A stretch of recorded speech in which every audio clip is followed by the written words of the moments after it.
Anyway, Christian. Yeah. Great to meet you again. Yes. Can we talk about Weber's Oberon first? It's compounded of Shakespeare and medieval legend and quite a few other sources. Yeah. And like in Mozart's magic flute, as you well know, a supernatural instrument, in this case in Oberon it's the horn, is heard when mortal lovers face danger. What I'm interested in, Christian, is do those opening notes at the very beginning of Oberon, do they literally colour the rest of the performance? You know, they set the tone. If you get a certain colour, I think so. It does. Yeah. It does. It certainly does. And actually, there's a very funny story about this Oberon overture that it maybe has nothing to do with this question, but when Philip Farkas had his last concert with the Chicago Symphony Orchestra, and Fritz Reiner was conducting, he got the signal, and Fritz Reiner wanted to conduct it, and he just took down the horn. I said, "Oh, something wrong with the horn, you know." Okay, Fritz Reiner went, and the audience went, and then, okay, ready? Yeah, we're ready. And he went, and he took it down again. And it was like Fritz Reiner was looking at him. Don't do this to me. No, it's not this problem. It's okay now. And then he did it for the third time. And the audience started to laugh at Reiner, and Reiner was so furious, so he left the stage. But when he was halfway out, Farkas started to play, and the orchestra played with him, so he had to go back and conduct it. I'm sure it was his last concert, because him and Janos Starker fell out because of a missed entry by Janos Starker. They were great friends. Yeah. And he when they were recording something one time, the chairs were kind of moving, and Reiner said to the orchestra, "If I hear one more chair move, you'll play standing up, and that's it." Yeah. He was he was a tough guy. No, but Oberon Overture, it's. I just love this overture. I think it has so much spark, and it fits the program with the echoes of eternity. So. Yeah, and the Sibelius Fifth. Yeah. But the one thing about it is, in a sense, all music must create a kind of realm for the listener. Well, not must, but often does, I should say. But unlike, say, Mendelssohn's Midsummer Night's Dream, which has three worlds: supernatural, the underworld, and the human. Weber's Oberon really stays in the realm of the supernatural, or of certainly of the the supernatural. So in a sense, you and the orchestra have to cast that spell and keep the audience there right until the very end. Do you know what I mean? Literally cast the spell and bring them right in, so that they can't get out of it. Absolutely, of course, we have to. So it's all about balances then, really, because there's so much going on. There's horns. Strings, very exposed passages for the orchestra. It is. Yeah. So is the biggest challenge for the conductor, besides bringing your interpretation to the orchestra, balance. Yeah, of course, balance is a big problem. Well, also with the you have in this overture, it's a difficult beginning, because you have the horn, and then you have this magic strings, and to keep them so slow, they're so slow, and you have to keep the momentum, all the what do you call it? Keep it from falling, just. And then when you come into the lively bit, you really have to, exactly as you say, that's typical Weber music. It's extremely lively, but at the same time very feminine. So, and that you really be careful, and also be careful with the winds. The winds are also, the modern wind instruments are bigger, so it's difficult to get it really soft enough. And they have to start, so you hear them, and then they have to back off. So it's balance. I think balance is a very good word to use for this. I'm just wondering then... As a challenge as a conductor. Yeah, in this particular piece, I think once it starts, you have to keep going. Absolutely. So, that's that. But I mean, for me, I don't think about music in that way. I think I'm a complete music addict. And when I prepare things, it's enormous amount of work.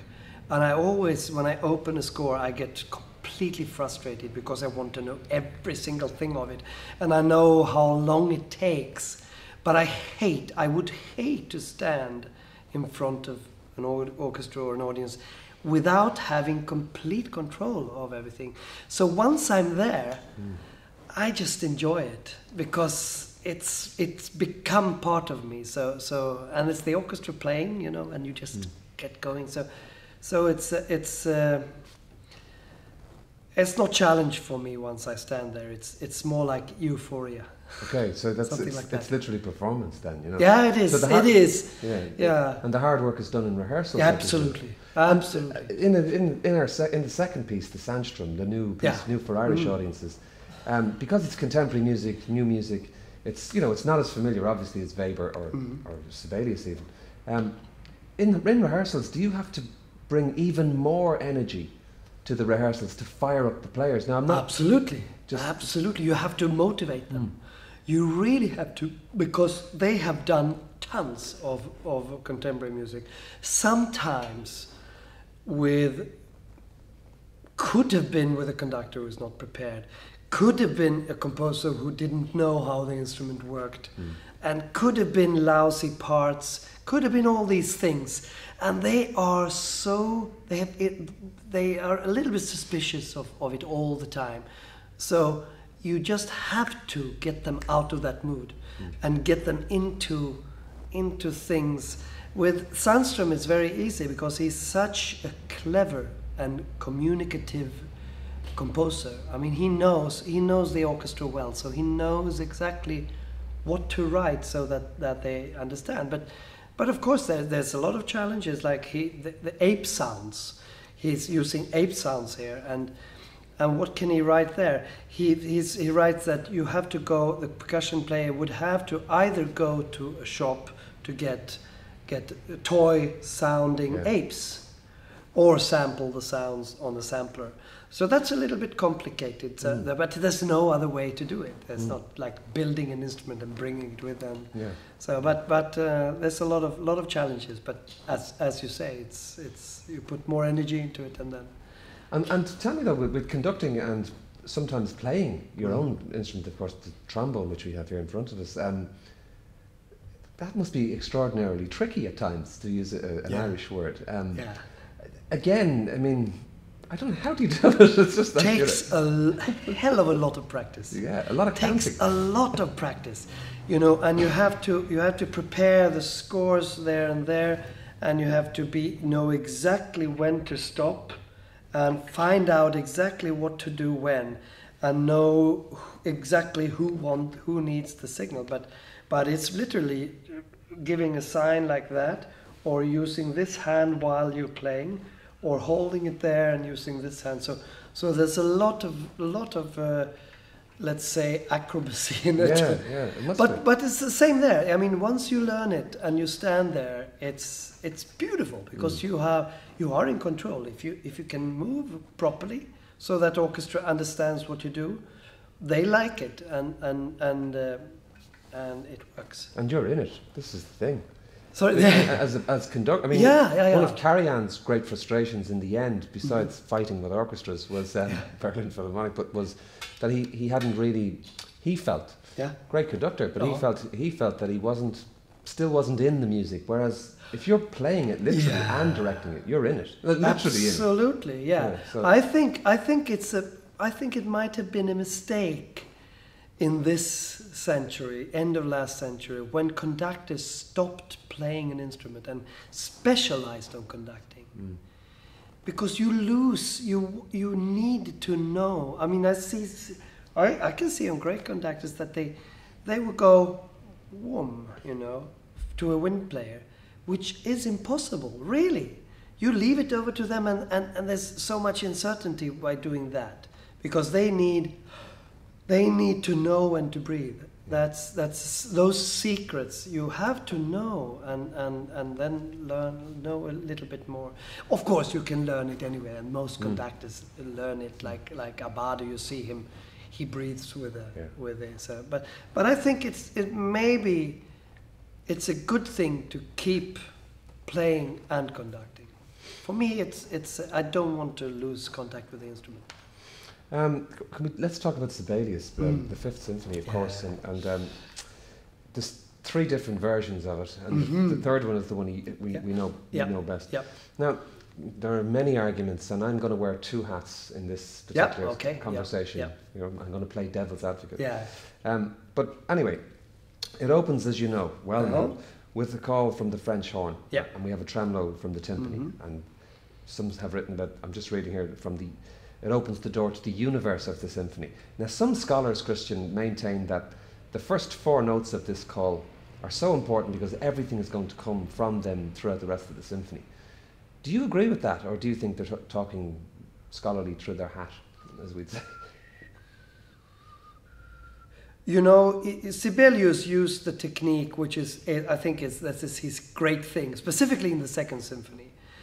And this is he make the inversion of it in the beginning, and then through all the different ways of pointing in it, it's finally you see the face without a mirror. That's that's the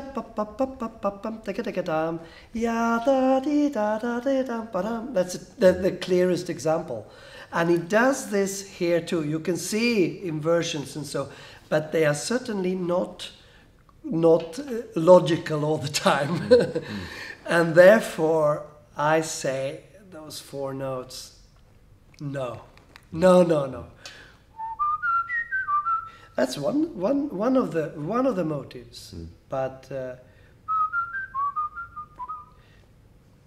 it's related in some way. Yeah. You can make bridges, and also there's I remember I wrote a piece called Mandrake in the Corner, and I wrote it just basically to learn how to write on a computer, and I did it pretty quickly. It became a hit, real hit.